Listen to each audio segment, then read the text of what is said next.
Is different. ఇది commoners కోసం పెట్టిన ఒక అగ్ని పరీక్ష అన్నారు ఎగ్జాక్ట్లీ. కాబట్టి.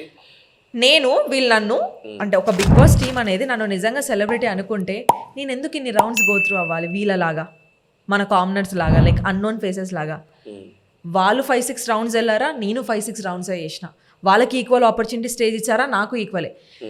నేను అంటున్నా నా ఫేమ్ ఎక్కడ యూజ్ అయింది, ఇక్కడ అనడానికి మాత్రమే యూజ్ అయింది. ఇప్పుడు మీరు ఓటింగ్స్ చూసుకుంటే కూడా, బజ్ చూసుకుంటే కూడా మాకంటే ఎక్కువ స్కోప్ అన్పాపులర్ ఫేసెస్కే ఉంటుంది. బికాజ్ వాళ్ళకి ఎక్స్ప్లోర్ చేయడానికి చాలా ఉంది సోషల్ మీడియాలో.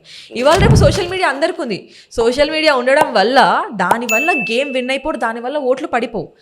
ఈ ఫాలోవర్సే ఫ్యాన్స్ అవుతారు. ఇప్పుడు నీ కాన్స్టెంట్ గా నీ ప్రతి ఒక్క పోస్ట్ కు 20K లైక్స్ వస్తుంది. 3 లక్షల మంది కొట్టాలి కదా. అదే అంటున్నది, 20K లైక్స్ వస్తున్నాయి. 20K మెంబర్స్ నీకు ఫ్యాన్స్ ఏమో, రెగ్యులర్ గా ఫాలో అయ్యే వాళ్ళేమో, మరి వాళ్ళ ఫ్యాన్స్ కేటగిరీ కింద వస్తారు. అదే అంటున్నా, definitely I have upper hand when compare to unpopular faces. నాకు అప్పర్ హ్యాండ్ ఉంది.